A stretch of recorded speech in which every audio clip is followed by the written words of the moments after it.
الحمد للہ رب العالمین والصلاة والسلام علی سید الانبیاء والمرسلین اما بعد فاعوذ باللہ السمیع العلیم من الشیطان الرجیم بسم اللہ الرحمن الرحیم الصلاة والسلام علیکہ سیدی یا رسول اللہ وعلى آلك وأصحابك سيدي یا حبیب اللہ۔ آنکھ میں سرما یا کوئی دوائی ڈالنے سے روزے پر کوئی اثر پڑتا ہے یا نہیں، آج کی ہماری گفتگو اس حوالہ سے ہے۔ دیکھیں، فقہاء کرام رحمہم اللہ نے تصریح فرمائی ہے کہ اگر کوئی چیز منفذ یعنی آر پار گزرنے کے راستے کے ذریعے سے حلق میں چلی جائے یا معدے میں چلی جائے تو اس سے روزہ ٹوٹ جاتا ہے، اور اگر کوئی چیز مسام کے ذریعے رس کر آہستہ آہستہ اندر چلی جائے تو اس سے روزہ نہیں ٹوٹتا۔ دراصل مسامات کے ذریعے سے جو چیز اندر جاتی ہے وہ انتہائی معمولی مقدار ہوتی ہے، گویا کہ وہ کل عدم ہے۔ تو اس لیے فقہاء کرام نے فرمایا کہ اگر کوئی چیز منفذ کے ذریعے حلق میں معدے میں جائے گی تو وہ روزہ توڑے گی، اور اگر مسامات کے ذریعے سے کوئی چیز اندر جائے گی تو وہ روزہ نہیں توڑے گی۔ آنکھ کے بارے میں ہمارے متقدمین و متاخرین فقہاء کرام نے تصریح فرمائی ہے کہ سرما یا دوا ڈالنے سے روزہ نہیں ٹوٹتا، اگرچہ سرمے کا دوائی کا ذائقہ حلق میں محسوس ہو، اگرچہ سرمے کا جرم وہ بلغم کے ذریعے سے باہر آ جائے اور وہ نظر آئے، تب بھی روزہ نہیں ٹوٹتا۔ موجودہ بعض علماء کرام کا موقف یہ ہے کہ اب چونکہ طبی تحقیق سے یہ بات ثابت ہو چکی ہے کہ آنکھ کا وہ گوشہ جو ناک کی جانب ہے، اس میں بال کی طرح ایک باریک منفذ ہے جس کے ذریعے سے سرما دوائی وغیرہ وہ حلق کی طرف پہنچ جاتی ہے۔ تو ان کا کہنا ہے کہ پہلے فقہاء کرام کو اس منفذ کے بارے میں اطلاع نہیں ہوئی، اور وہ یہی سمجھتے تھے کہ سرما یا دوا جو آنکھ میں ڈالی جاتی ہے وہ بذریعہ مسامات حلق میں پہنچتی ہے، اس لیے انہوں نے فرمایا تھا کہ اس سے روزہ نہیں ٹوٹتا۔ لیکن چونکہ یہ اس کا تعلق طب کے ساتھ ہے اور موجودہ طبی تحقیق کے مطابق منفذ ثابت ہے، لہذا اصول کے مطابق جو چیز منفذ کے ذریعے سے اندر جائے وہ روزہ توڑتی ہے، لہذا آنکھ میں اگر دوائی ڈال لیں گے تو اس سے روزہ ٹوٹ جائے گا۔ دیکھیں، اس حوالے سے میرا اپنا ذاتی موقف یہ ہے کہ آنکھ میں سرما ڈالیں یا دوائی ڈالیں تو اس سے روزہ نہیں ٹوٹتا۔ اس کی وجہ یہ ہے کہ آنکھ کا جو منفذ ہے وہ اتنا باریک ہے کہ وہ انسانی حس میں نہیں آ سکتا، اور انسانی حس اس کا ادراک نہیں کر سکتی۔ یہی وجہ تھی کہ صحابہ کرام علیہ رضوان اور ائمہ دین فقہاء کرام وہ اس منفذ پر مطلع نہیں ہو سکے۔ جو معروف منافذ ہیں جیسے ناک ہے، منہ ہے اور اس کی مثل، تو یہ واضح منافذ ہیں جن کا ہم بآسانی ادراک کرتے ہیں، مشاہدہ کرتے ہیں۔ تو ان کے مقابلے میں آنکھ کا منفذ وہ انتہائی باریک ہے۔ تو اب ہم دیکھیں گے کہ جو آنکھ کا منفذ ہے وہ مسام کے ساتھ زیادہ مشابہت رکھتا ہے، یہاں کے جو منافذ معروفہ ہے ان کے ساتھ زیادہ مشابہت رکھتا ہے۔ اسی لحاظ سے اگر دیکھا جائے تو اس کی مشابہت مسامات کے ساتھ زیادہ ہے۔ اور اگر ہم اس مسئلے کو احادیث کی روشنی میں ملاحظہ کریں تو اس سے بھی یہی بات ثابت ہوتی ہے کہ آنکھ کا جو منفذ ہے یہ مسام کے مشابہ ہے۔ اس سے اگر کوئی چیز اندر جائے گی تو اسے روزہ نہیں ٹوٹے گا۔ اس میں جو مرفوع احادیث ہیں وہ دو ہیں۔ ایک تو طبرانی میں روایت ہے ابو رافع سے، جس میں تصریح ہے کہ نبی کریم صلی اللہ علیہ وسلم روزے کی حالت میں آنکھ میں سرما ڈالا کرتے تھے۔ اور دوسری حدیث وہ ترمذی میں موجود ہے حضرت انس رضی اللہ تعالی عنہ سے کہ ایک شخص نے عرض کیا، یا رسول اللہ صلی اللہ علیہ وسلم، میں روزے کی حالت میں ہوں اور میری آنکھوں میں تکلیف ہے، آشوب چشم ہے، کیا میں سرما ڈال سکتا ہوں؟ تو آپ صلی اللہ علیہ وسلم نے اس کو نعم کہہ کر سرما ڈالنے کی اجازت دی۔ یہ دو مرفوع احادیث ہیں، ایک ترمذی کی اور ایک طبرانی کی، جن سے معلوم ہوتا ہے کہ آنکھ میں سرما ڈالنے سے روزہ نہیں ٹوٹتا۔ ان دونوں مرفوع احادیث کی سند پر کلام کیا گیا ہے۔ پھر مرفوع احادیث کے نیچے موقوف احادیث ہے، جس میں حضرت انس رضی اللہ تعالی عنہ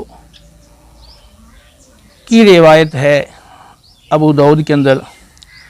کہ حضرت انس رضی اللہ تعالی عنہ روزے کی حالت میں آنکھ میں سرما ڈالا کرتے تھے، اور یہ روایت حسن درجے کی ہے۔ اس کی سند فن حدیث کے لحاظ سے قابل حجت ہے۔ پھر ابو داؤد کے اندر عامش رضی اللہ تعالی عنہ سے نقل کیا گیا کہ وہ کہتے ہیں، میں نے نبی کریم صلی اللہ علیہ وسلم کے صحابہ میں کسی ایک کو بھی نہیں دیکھا جو روزے کی حالت میں سرما ڈالنے کو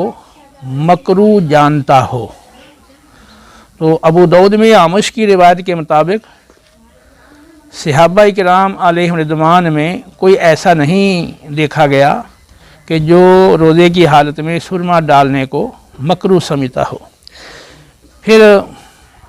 ابو داؤد میں ابراہیم کے حوالہ سے مروی ہے کہ وہ ایلوے کی مصبر کی امیزش والے سرمے کو آنکھ میں ڈالنے کی اجازت دیتے تھے روزے کی حالت میں۔ اسی طرح امام حسن بصری رحمۃ اللہ علیہ سے متعدد کتب میں اور بخاری میں بھی مذکور ہے کہ وہ روزے کی حالت میں سرما ڈالنے کی اجازت دیتے تھے۔ تو بعض صحابہ کرام سے تصریح ہے، ائمہ تابعین سے تصریح ہے کہ روزے کی حالت میں آنکھوں میں سرما ڈالا جا سکتا ہے۔ پھر جو اس طرح کے مسائل ہیں جن کے اندر لوگوں کا عام ابتلا ہوتا ہے، جیسا سرما ڈالنا، آنکھوں میں دوائی ڈالنا، تو اس میں تو لوگوں کا عام ابتلا ہے۔ تو اگر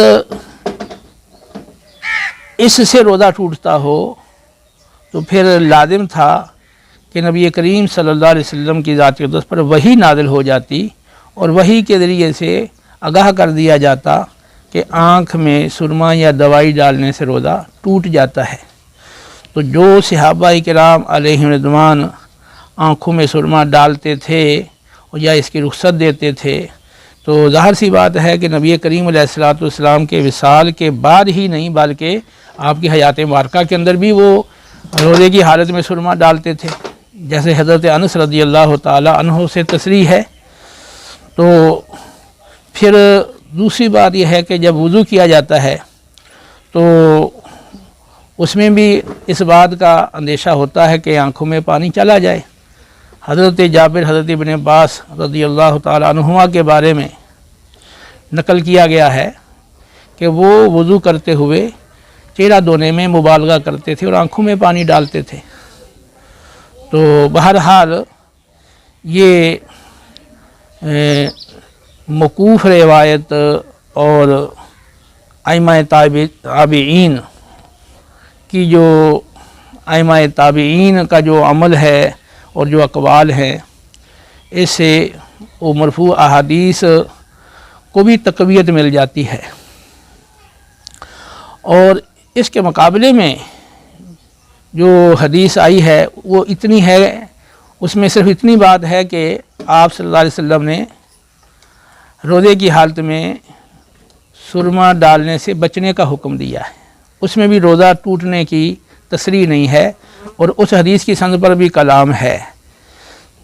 تو بہرحال روایات کی روشنی میں یہی بات راجح ہے کہ آنکھ میں دوائی ڈالی جائے یا سرما ڈالا جائے تو اس سے روزہ نہیں ٹوٹتا۔ اچھا، اب وہ حضرات جو عام دوائی، لیکوڈ دوائی اور سرمے میں فرق کرتے ہیں، کہتے ہیں کہ اگر سرما ڈالا جائے تو اس سے روزہ نہیں ٹوٹتا کیونکہ وہ عمل حدیث سے ثابت ہے، جبکہ کوئی اور لیکوڈ دوائی ڈالی جائے تو اسے روزہ ٹوٹ جاتا ہے۔ دیکھیں، اصول کے مطابق یہ فرق کسی طرح بھی درست نہیں ہوتا۔ آپ بتائیں کہ کون سی ایسی چیز ہے کہ جس کے کھانے سے وہ روزہ نہیں ٹوٹتا، جان بوجھ کر آدمی اپنے حلق میں اس کو ڈال دے اور اس سے روزہ نہ ٹوٹتا ہو۔ کوئی بھی چیز اگر آپ اپنے حلق میں ڈالیں گے یا آپ کھائیں گے یا آپ جان بوجھ کر نگلیں گے تو اسے روزہ ٹوٹ جائے گا۔ اب آنکھ میں آپ سرما ڈالیں تو روزہ نہ ٹوٹے اور سرمے کے علاوہ کوئی دوائی ڈالیں لیکوڈ تو اسے روزہ ٹوٹ جائے، تو فقہاء کرام کے جو بیان کردہ جزیات ہیں ان میں کہیں ہمیں یہ فرق نہیں ملتا۔ اگر روزہ ٹوٹتا ہے اور منفذ ہے اور قاعدے کے مطابق منفذ سے جو چیز جائے گی روزہ توڑے گی تو پھر تو سرمے سے بھی روزہ ٹوٹے گا، تو پھر سرمے کا استثناء بھی کسی طرح درست نہیں ہوگا۔ تو دراصل جو سرمے والی حدیث ہے جس کی وجہ سے سرمے ڈالنے کی رخصت مل رہی ہے، وہی حدیث فیصلہ کر رہی ہے، تو اسی حدیث سے ہی یہ ثابت ہے اور اسی حدیث سے یہ استدلال کیا جاتا ہے کہ آنکھ میں آپ سرما ڈالیں، دوائی ڈالیں، اس سے روزہ نہیں ٹوٹتا، کیونکہ اگر دوائی ڈالنے سے روزہ ٹوٹتا تو پھر سرمے ڈالنے سے بھی ٹوٹتا، پھر سرمے کی بھی اجازت ہرگز نہ ہوتی، کیونکہ سرمے کا جو جرم ہے وہ بھی اندر پہنچتا ہے، وہ بھی حلق میں پہنچتا ہے، اور بعض کا کھنگار نکالیں تو اس میں وہ باقاعدہ جرم نظر آتا ہے۔ تو پھر یہ ہے کہ شریعت جو ہے اس کے اصول کے مطابق بندوں کے لیے آسانی رکھی گئی ہے احکام کے اندر، اور شریعت نے تنگی کو دور کیا ہے، ٹھیک ہے۔ تو اس لحاظ سے بھی یہ زیادہ بہتر اور انسب ہے کہ یہی فتویٰ دیا جائے کہ آنکھ میں دوائی ڈالنے سے روزہ نہیں ٹوٹتا۔ پھر دیکھیں کہ اس میں ضروری نہیں ہے کہ آپ آنکھ میں دوائی ڈالیں تو وہ لازماً حلق کے اندر جائے۔ اگر آپ دائیں پہلو پر لیٹ کر دائیں آنکھ میں دوائی ڈالیں گے تو وہ ناک کے گوشے کی طرف نہیں جائے گی بلکہ دوسری طرف جائے گی۔ اس طرح بائیں طرف لیٹ کر آپ بائیں آنکھ میں دوائی ڈالیں گے تو آنکھ کے یہ ہے وہ ناک والے گوشے کی طرف وہ دوائی نہیں جائے گی بلکہ دوسری جانب جائے گی، اور اس صورت میں جو دوائی ہے وہ حلق کی طرف نہیں جائے گی۔ تو جو آنکھ میں دوائی ڈالنے کو مفسد للصوم کہتے ہیں، تو وہ اس بات کی بھی قید نہیں لگاتے کہ دوائی یہ ہے وہ حلق میں گئی ہے یا نہیں گئی ہے، حالانکہ کم از کم انہیں یہ قید لگانی چاہیے کہ جب آنکھ میں دوائی ڈال لیں اور پھر وہ باقاعدہ حلق میں چلی جائے تو تب وہ روزہ ٹوٹنے کا وہ مطلب فتویٰ دیں۔ تو شاید وہ یہ سمجھتے ہیں کہ غالب طور پر چلی جاتی ہے دوائی، اس لیے وہ روزہ ٹوٹنے کا فتویٰ دیتے ہیں۔ اور پھر یہ ہے کہ دیکھیں کہ اگر آپ نے رات کو سرما ڈالا یا صبح صادق کے وقت سے پہلے سحری سے اختتام سحری سے پہلے آپ نے سرما ڈالا ہے، تو وہ جو سرما موجود ہے آنکھ میں، تو وہ سحری کے ختم ہونے کے بعد وہ سرما بھی تو اندر جا سکتا ہے نا، اور یا وہ دوائی جو ہے جو آپ نے پہلے ڈالی ہے ختم سحری سے پہلے اور وہ آنکھ میں موجود ہے، وہ بھی تو بعد میں بھی تو اندر جا سکتی ہے۔ تو اس صورت میں آپ روزہ ٹوٹنے کا حکم نہیں دیتے ہیں۔ تو بہرحال میری نظر کے اندر دلائل کی روح سے یہی بات زیادہ صحیح ہے کہ آنکھ میں سرما ڈالیں یا دوائی ڈالیں تو اس سے روزہ نہیں ٹوٹتا۔ اس سے یعنی اس کے حوالے سے احادیث سے بھی تائید ملتی ہے، اور پھر ہمارے جو ائمہ دین ہیں متقدمین اور ہمارے فقہاء متاخرین بہار شیعت فتاوی رضویہ تک کتابوں میں یہی لکھا ہوا ہے کہ آنکھ میں سرما یا دوائی ڈالی جائے تو روزہ نہیں ٹوٹتا۔ تو جو مسئلہ چلا آ رہا ہے، تو جب اس کے دلائل موجود ہیں، اس کی صحت یہ ہے وہ اس کی صحت کے دلائل موجود ہیں، تو پھر اسی کو ہی اختیار کرنا زیادہ وہ بہتر ہے،